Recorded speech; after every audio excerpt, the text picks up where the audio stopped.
morning. I think it's still morning, in a few more minutes.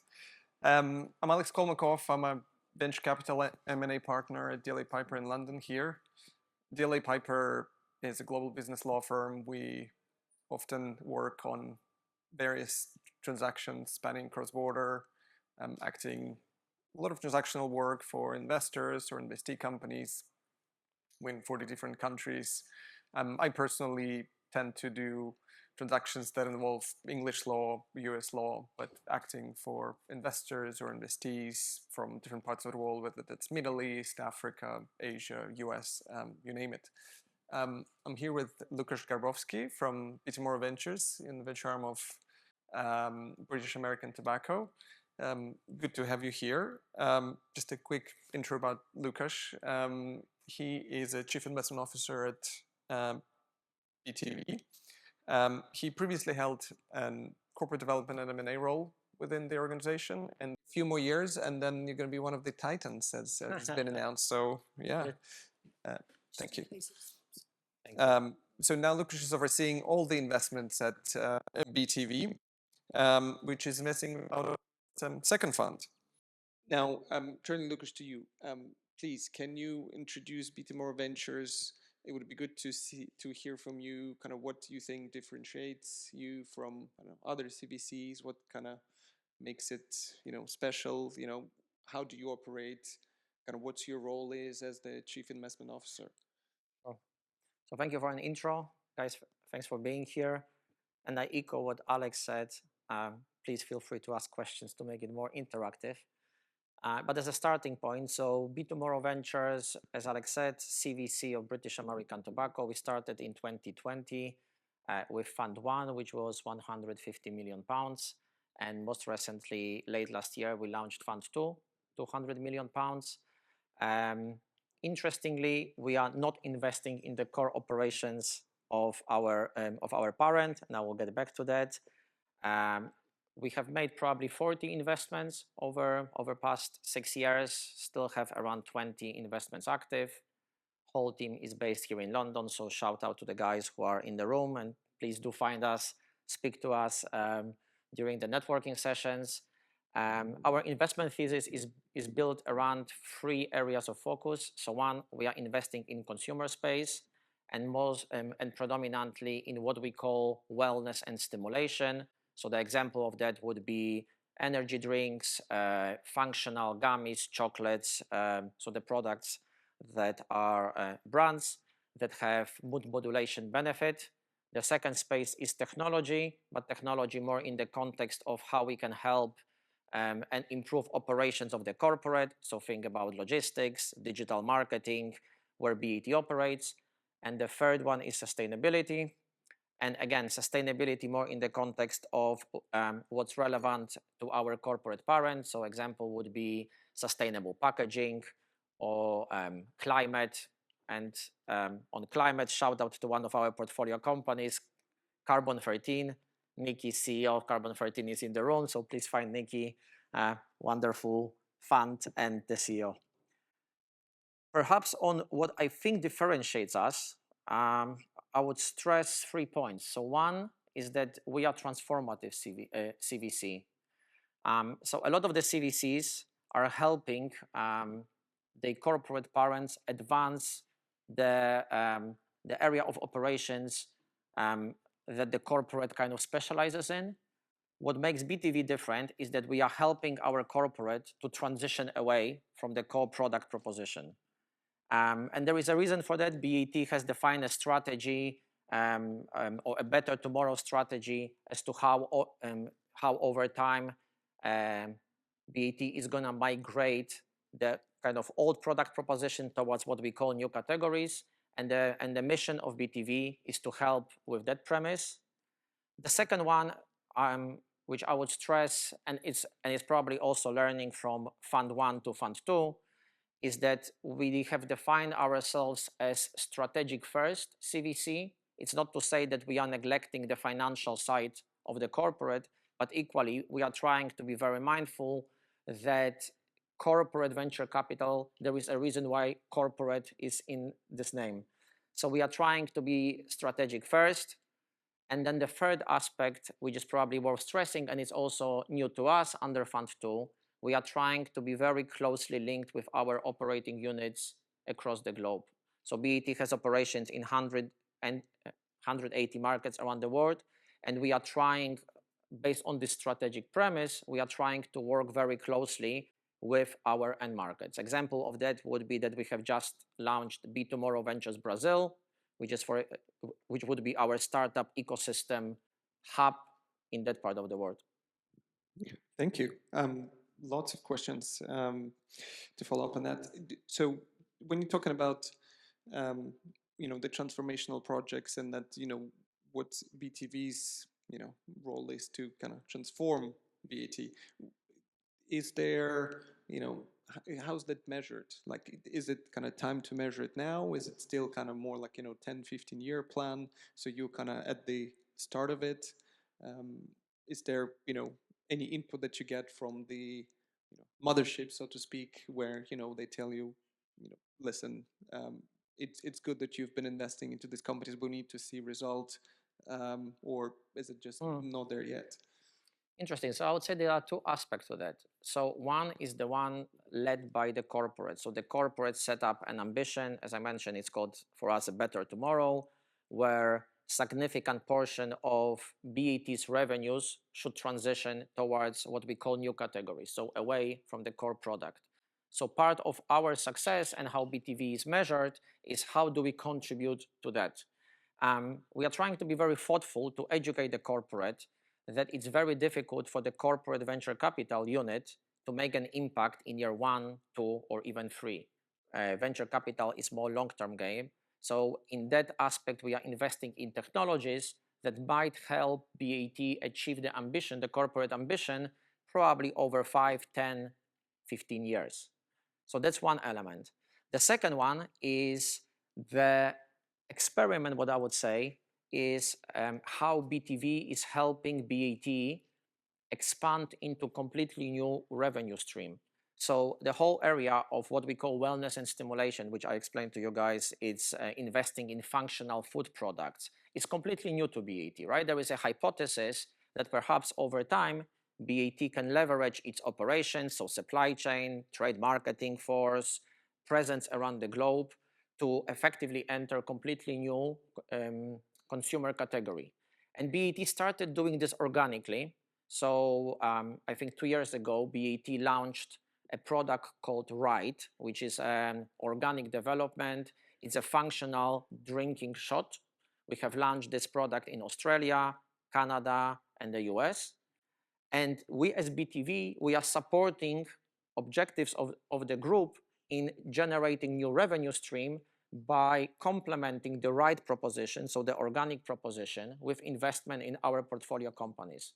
And the idea is that sometime over time, if the right proposition works out well, BAT would look at some of BTV's portfolio companies as an acquisition opportunity to create an ecosystem of completely new revenue streams for the group.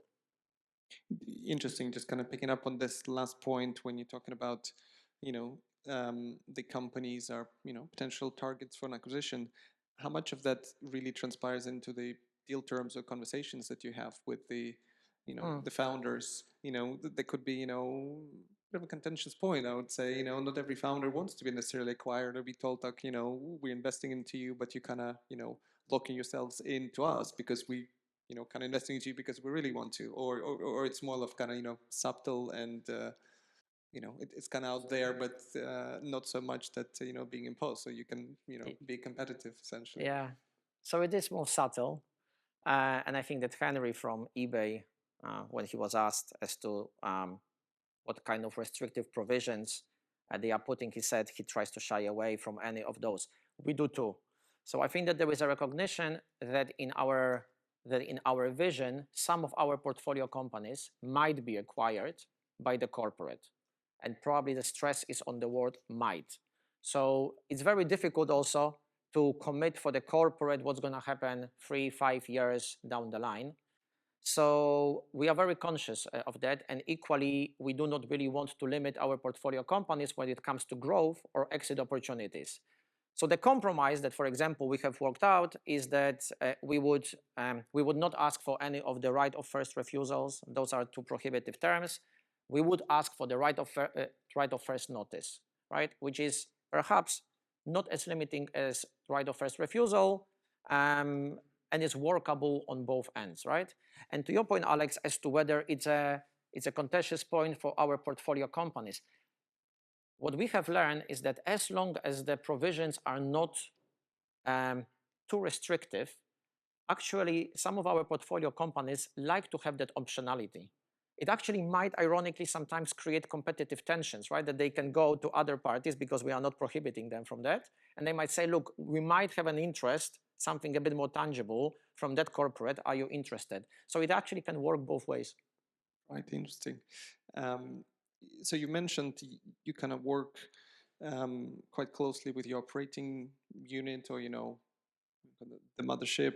How much of that transpires into you actually executing transactions? How much of it you see kind of brings you an advantage of kind of bringing them early on into the process when you're just looking at the target? Is it mostly kind of your team? I know it's not large, but you're kind of doing the first assessment, and then you still have sort of hurdle one or two or several to go with the operating unit, which will they, how much of that I guess directs you, and how much input you get from that actually helpful for you to pick and decide, yes, this is a good decision.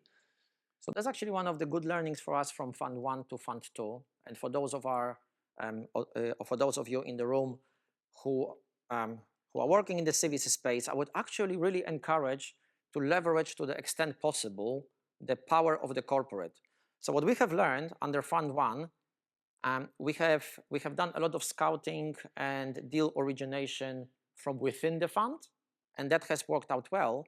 But what we are seeing now is that once we start connecting with our end markets, the power of the end market and what they can see, what is emerging, what are the trends in that particular market, is actually great. And one example that I can give you, I mentioned we have launched B2Morrow Ventures Brazil. And there is a small dedicated team in Brazil that is looking at the Brazilian markets and what are the investment opportunities within the mandate that I mentioned that I mentioned earlier. And what we have learned is that within a very short period of time, one, the market came up with more ideas that we could scout out of London.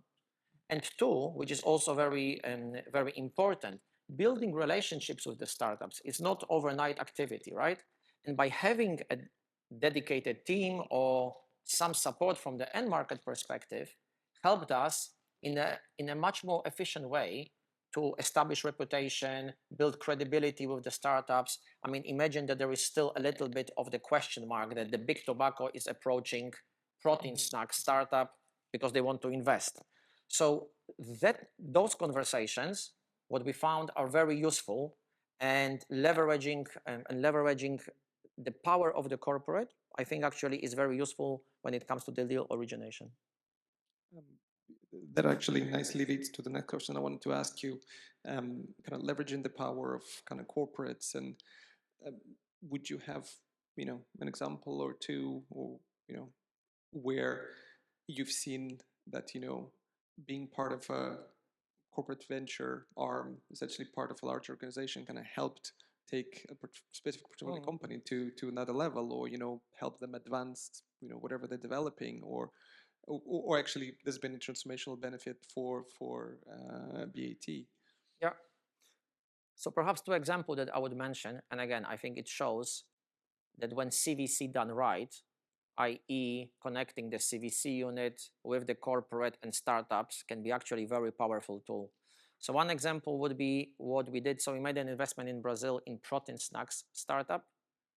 On the back of our investment, we have paired that startup with BAT Brazil, and we have supported signing of the commercial distribution agreement between BAT Brazil and that startup.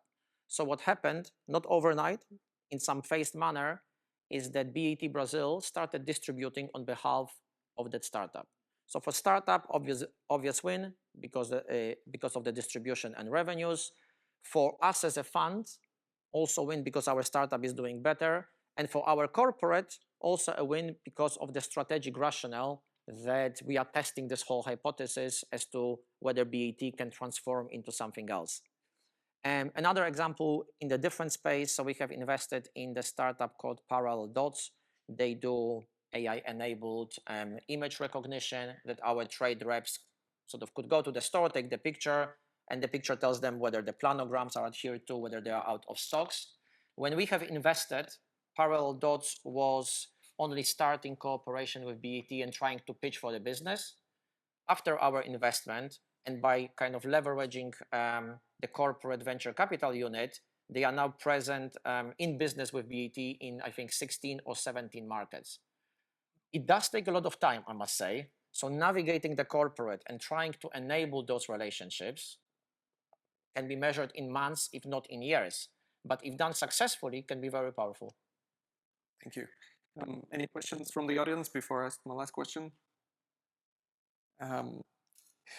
So some might say kind of investing into consumer goods sector is not something where you get quick returns or big returns, and kind of looking at the kind of evolution of your investment, just kind of purely judging as an outsider based on kind of the size of your investments. Do you it looks like you've been investing into kind of writing smaller checks earlier on, now it leads to larger checks. Do you think this is kind of what created that shift, and is that kind of because it takes more to invest to generate return from a consumer sector compared to technology, when you might put in a small investment and you get 10 times return faster? Do you see any kind of correlation with that?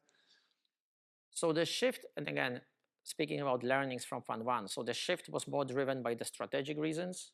What we have learned from Fund 1 is that, as people speak many times in the startup world about product market fit, I think that there is also startup corporate fit.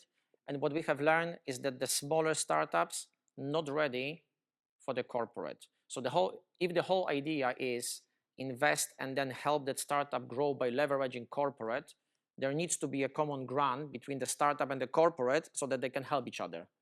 So what we have learned from Fund 1 is that the early stage startups are not corporate ready. So under Fund 2, we have shifted more towards more mature startups where the corporate can help. Example of that would be, once there is a product market fit defined, traction in the market, the corporate can help with scaling up organizations or expanding internationally. That's what corporate can be supportive of. Defining product market fit, probably not. It's too early stage. So that's one reason. And the second reason as to why we moved towards a little bit more later stage investment is this whole idea that if our hypothesis is going to work out well, some of our portfolio companies should become acquisition targets for BAT, right? And then again, from the perspective of the corporates such as BAT, probably what's of interest and what's moving the needle is 100 million plus of revenues, right? Anything smaller probably doesn't really, it's more of the headache, operational headache than help. So we have moved to the later stage investments, hoping that if we invest in the company that generates 20 to 50 million revenues, over the next 3 years' time, they can cross 100 million mark, and then we can have a discussion with our corporate. Great. Well, thank you very much. If you have any more questions for Lukasz and how they are doing things, me, yes. Please find him. If any burning legal questions, please find me as well. Thank you. Thank you.